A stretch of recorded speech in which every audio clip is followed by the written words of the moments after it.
Hello नमस्कार, मी गायत्री पाटील तुमच्या सर्वांचे अगदी मनापासून स्वागत करते आपल्या यूट्यूब चॅनलवर. तर आजपासून जे काही इंग्रजी नवीन वर्ष सुरू होत आहे त्यांच्या सर्वांच्या त्या नवीन वर्षाच्या तुम्हाला सर्वांना खूप खूप साऱ्या शुभेच्छा. तर या नवीन वर्षामध्ये तुमचं आयुष्य, तुमचं जे काही आहे जीवन, ते सुख शांती समृद्धीचं जाऊ, भरभराटीचं जाऊ, अशीच महाराजांच्या चरणी प्रार्थना करते. आणि या नवीन वर्षामध्ये तुम्ही जे काही तुमचे गोल्स असतील किंवा तुम्ही जे काही स्वप्न बघितले, जे काही तुम्ही ठरवलेलं आहे, ते सगळे काही स्वप्न महाराज तुमच्याकडून पूर्ण करून घेवत, महाराजांची कृपादृष्टी तुमच्यावर लाभो. त्याच पद्धतीने या नवीन वर्षामध्ये जास्तीत जास्त सेवा या तुमच्याकडून घडो, एक चांगलं कार्य तुमच्याकडून घडो, हीच महाराजांची चरणी प्रार्थना. तर बघा, आज नवीन वर्षाची सुरुवात होत आहे, पण आपल्यासाठी काहीच बदलणार नाहीये. सर्वांना हे वर्ष सुख समृद्धीचे आणि भरभराटीचे जाऊ, निरोगी तसेच दीर्घायुष्य लाभो ही सदिच्छा देण्याबरोबरच आपण स्वामींकडे अशी मागणी करूया की स्वामी मला अशी बुद्धी दे जेणेकरून माझ्याकडून कोणाचा चांगला नाही झालं तरी चालेल, पण कोणाचं वाईटही होऊ नये. चांगले कर्म माणसाला नेहमी चांगल्या मार्गाकडे घेऊन जातात. आपण सगळ्यांना आवडायला आपण काय पैसा आहोत का? अजिबात नाही. त्यामुळे सगळेच आपल्याला चांगलं म्हणतील असं या प्रेमात कधी राहू नका. आपल्याकडे पाहण्याचा दृष्टिकोन हा प्रत्येक व्यक्तीचा मात्र वेगवेगळा असू शकतो. पण आपली वेळ, आपली गरज आणि आपली किंमत ज्यावेळी बदलत असते, पण आपण ठरवलेल्या विचारांशी प्रामाणिक राहायचं आणि होता होईल तेवढं इतरांशी मदत करण्याचा मात्र नक्कीच प्रयत्न करायचा. जास्तीत जास्त या वर्षात नवीन सेवेकरी आपण जोडायचे. या नवीन वर्षामध्ये एकच ध्येय आपण ठेवायचं का महाराज गुरुमाऊली चरणी जास्तीत जास्त सेवा रुजू व्हावी. मग ती सामुदायिक असू दे किंवा स्वतःची तुमची जी काही सेवा असू दे. तर मी सुद्धा आज नवीन वर्ष होता म्हणून एक नवीन संकल्प घेणार होती. सुरुवातीलाच तुम्ही बघितलं का पॉझिटिव्हिटीने आपण सुरुवात केलेली आहे. ते म्हणजे छान असं उमरट्याला हळदीचं लेपन झालं. त्याचबरोबर इथे आता छान असं गुलाब आलेलं होतं, ते सुद्धा महाराजांसाठी इथे तोडून घेतलेलं होतं. गुरुवार होता, म्हटलं चला हेच गुलाबाचं फूल जे काही होतं ते तोडलं. नंतर आता देवपूजेला लागली. हळदीचं लेपन आपण का करतो तर मी बऱ्याच ब्लॉगमधून सांगितलेलं आहे, पण एका ताईंची कमेंट होती म्हणून पुन्हा सांगते. तर बघा, हळदीचं लेपन आपण आपल्या घरातली नकारात्मकता बाहेर काढून टाकण्यासाठी करतो. हळद ही आयुर्वेदिक आहे. आयुर्वेदाने छान असं म्हणजे उच्च शिक्षित स्थान हे हळदीला दिलेलं आहे. कोणतीही जखम झाली, काही लागलं तर आपण लगेचच हळद लावतो, कारण ती अँटीबायोटिकचं काम करत असते. त्याचप्रमाणे आपण हळदीचं लेपन जर केलं तर घरामध्ये राहणाऱ्या प्रत्येक व्यक्तीच्या मनामध्ये सकारात्मकतेचं वातावरण, छान गोष्टी आपल्या डोक्यामध्ये येतील किंवा विचार येतील. आपली बुद्धी ही चांगल्या दिशेने मार्गात राहील, परिवर्तन करत असेल. त्याचबरोबर हळदीचं लेपन जर केलं तर उंबरठा तर छान दिसतो, पण माता लक्ष्मी जेव्हा आगमन करते ना तेव्हा तिला सुद्धा तितकं छान आणि सजलेलं आपलं हे घर दिसतं. मात्र उंबरठा सजून चालत नाही, तर घरामध्ये सुद्धा स्वच्छता असायला हवी, मनामध्ये सुद्धा सकारात्मकतेचं वातावरण. आणि मेन म्हणजे जर लक्ष्मी टिकून ठेवायची असेल तर घरामध्ये अगदी शांततेचं वातावरण असायला हवं, कारण माता लक्ष्मीला क्लेश अजिबात आवडत नाही.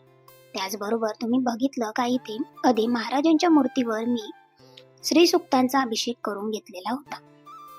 तर इथे महाराजांच्या मूर्तीवर श्री सुक्ताचा अभिषेक झाला, पुरुष सुक्ताचा अभिषेक झाला. त्याचबरोबर नंतर मी स्त्री यंत्रावर सुद्धा स्त्री सुक्ताचा अभिषेक केलेला होता. नंतर जी काही तुळजाभवानीची आईसाहेबांची मूर्ती आहे त्याच्यावर सुद्धा मी श्री सुक्ताचा अभिषेक केला. नंतर आता महादेवाच्या पिंडीवर रुद्र म्हटलं. नंतर आरती करून घेतली महाराजांची, गणपतीची. आणि बघा इथे केंद्रात आलेली होती. आज तर केंद्रामध्ये काय सांगू, इतकी गर्दी, बापरे बाप, जणू काही असं वाटलं का सप्ताह सुरू झाला की काय. पूर्ण केंद्र भरलेलं होतं. केंद्राचं काम सुद्धा थोडंसं झालेलं होतं वॉलपेपरचं, ते सुद्धा तुम्हाला दाखवलं का छान दिसत होतं अगदी वॉलपेपर. आणि बऱ्यापैकी गर्दी होती, कारण प्रत्येकाला वाटतं का माझं नवीन वर्ष हे छान, सुखमय, आनंददायी आणि सुख समृद्धीचं जावं आणि महाराजांच्या चरणाशी माझं खूप जावं. महाराजांचं जे काही रक्षा कवच आहे आपल्यावर ते राहावं. आणि त्यासाठीच आपण सर्व जण गेलेलो होतो. ते म्हणजे आज गुरुवार होता. जे लोक कधीतरी येतात ते सुद्धा आज नवीन वर्षी पाया पडायला आलेले होते आणि छान वाटतं असं. खूप गर्दी होती. आरती सुद्धा सामुदायिक मध्ये होते, सेवा सुद्धा वाढतात. नंतर घरी आले आणि स्वयंपाक कधीही चुकत नाही. मग बायकांना नवीन वर्ष असू दे किंवा वर्ष संपू दे, 31 डिसेंबर असू दे का 1 जानेवारी, आपल्याला स्वयंपाक हा करावाच लागणार. म्हणून मी इथे लगेचच मी जे काही आपले हिरवे मूग असतात ना, त्यांना छान असं 2 दिवस आधीच पाण्यात टाकून मोड आणून घेतलेले होते. म्हणून त्याचीच भाजी बनवायची होती. कारण पनीर बनवणार होते, पण पनीरवाल्याकडे आता पनीर अवेलेबल नव्हतं, कारण 31st असल्यामुळे सगळीकडेच पनीर चाललं गेलेलं होतं आणि आम्ही गेलो होतो 1 तारखेला घ्यायला, म्हणून मला काही मिळालं नाही. म्हटलं चला 1-2 दिवसात नंतर करता येईल. जे काही अवेलेबल होतं तेच बनवायला घेतलं, कारण ऑलरेडी 12 केंद्रातच वाजून गेलेले होते. खूप सारा उशीरसुद्धा झालेला होता. दिवसभर सेवासुद्धा करायच्या होत्या, म्हणून ते छान असं जिरं मोहरीची फोडणी दिली. नंतर कांदा, लसूण, टोमॅटो सर्व काही टाकून घेतलं. मीठ टाकलं, हळद, मिरची पावडर, किचन किंग गरम मसाला टाकला आणि मोड आलेले मूग मात्र टाकून दिले. आणि ह्या घाई गडबडीमध्ये एक असं झालं का मटकीला मी केव्हाही 1 शिटी लावत असते, पण आज एकही शिटी न लावता डायरेक्ट टाकून दिली. आणि नंतर जेव्हा पोळ्या करत होती तेव्हा लक्षात आलं का अजिबात हे शिजलेले नाहीये. पण म्हटलं चला असो, अशा सुद्धा प्रकारे भाजी बनवली तरी छान लागते आणि अगदी टेस्टी झाली होती अशी भाजी. कारण जेव्हा आपण 1-2 शिटी लावतो ना, तेव्हा ते जास्त स्मॅश होऊन जातात, पण आज मस्त झालेले होते. नंतर लगेचच चपात्या सुद्धा बनवून घेतल्या. खणाऊंना सुद्धा टिफिन द्यायचा होता आणि माझं सुद्धा बाकीचं आवरायचं होतं, कारण सकाळी उठल्या उठल्या फक्त देवपूजा, हळदीचा लेपन एवढंच माझं झालेलं होतं. त्याचबरोबर इथे छान मऊसूत अशा गरमागरम चपात्या बनवून घेतल्या. साईड बाय साईड माझी भाजी सुद्धा तयार झालेली होती.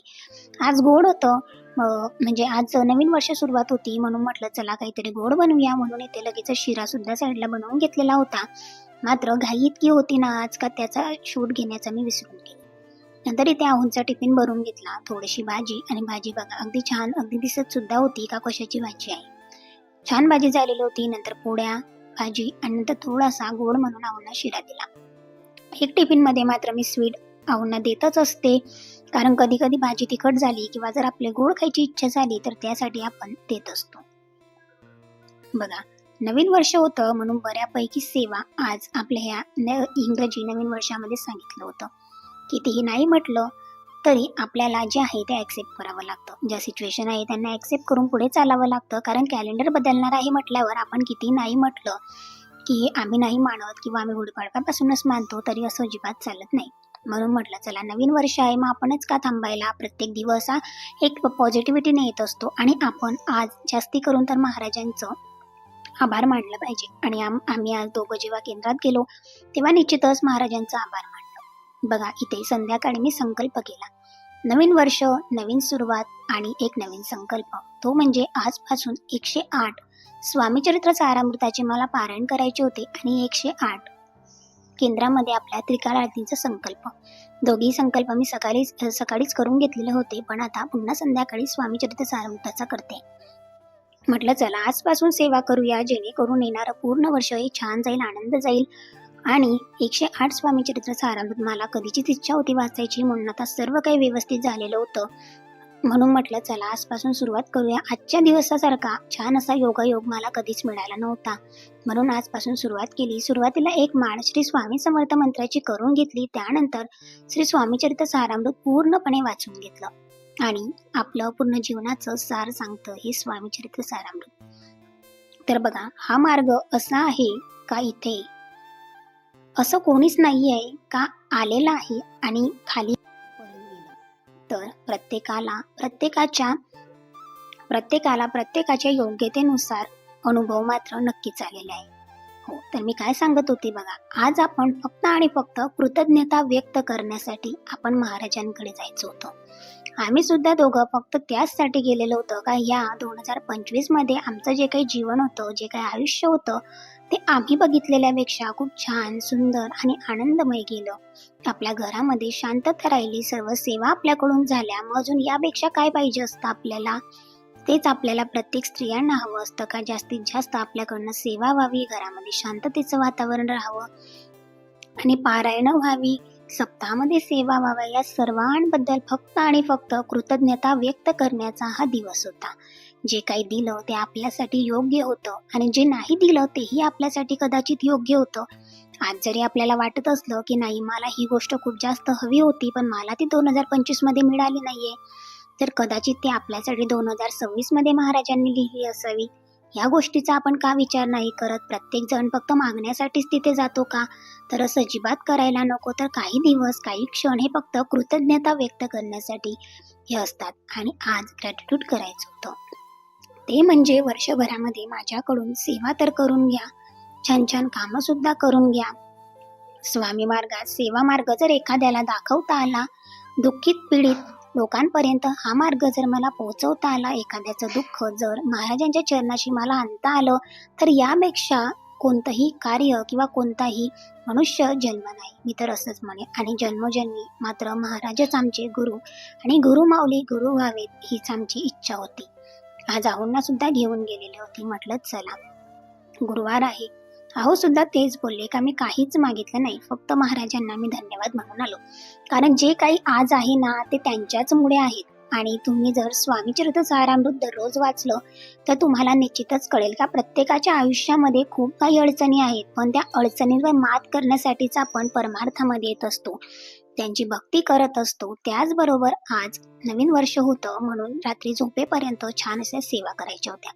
त्या म्हणजे श्री स्वामी चरित्र सारामृताचं एक पारायण करायचं होतं, श्री स्वामी समर्थ मंत्राच्या 11 माळी जप करायचा होता, एक दुर्गा सप्तशती पाठ करायचा होता, नवार्ण मंत्राचा 1 माळ जप करायचा होता, गायत्री मंत्राची 1 माळ करायची होती, शाबरी मंत्र 11 वेळा करायचा होता, महामृत्युंजय मंत्र 11 वेळा म्हणायचा होता, दत्त महाराजांचा जो बीज मंत्र आहे तो 11 वेळा म्हणायचा होता आणि विष्णू गायत्री मंत्र 16 वेळा म्हणायचा होता. आता बघा, लक्ष्मी गायत्री मंत्र, कुबेर मंत्र, विष्णू गायत्री मंत्र हे जर तुम्ही दररोज म्हटलं ना तर खूप छान अनुभव येतात. संध्याकाळी जेव्हा आपण देवपूजा करतो, आता सुद्धा मी देवपूजा झालेली होती, जेव्हा आपण देवपूजा करतो ना तेव्हा विष्णू गायत्री मंत्र, लक्ष्मी गायत्री मंत्र आणि कुबेर मंत्र 16 वेळा म्हटले तरी चालेल. दररोज स्वामी चरित्र सारामृताचे 3 अध्याय, 11 माळी जप, 1 माळ गायत्री मंत्राची, 1 माळ नवार्ण मंत्र ही सेवा दररोज झाली पाहिजे. संध्याकाळी कालभैरवाष्टक घरात म्हणावं, जेणेकरून तुमच्या घरात जर कटकटी, वाद, अशांततेचं वातावरण असेल तर नक्कीच या 2026 मध्ये तुम्हाला नवीन ऊर्जा प्राप्त होईल आणि मार्ग मिळेलच. महाराजांच्या चरणाशी आले आहात आणि इथून कोणीही खाली हात जात नाही, म्हणून ही सेवा तर झालीच पाहिजे. जे काही सकाळी गुलाबाचं फूल होतं ते आईसाहेबांना अर्पण केलेलं होतं, कारण महाराजांना मी पिवळंच फूल शक्यतो अर्पण करत असते.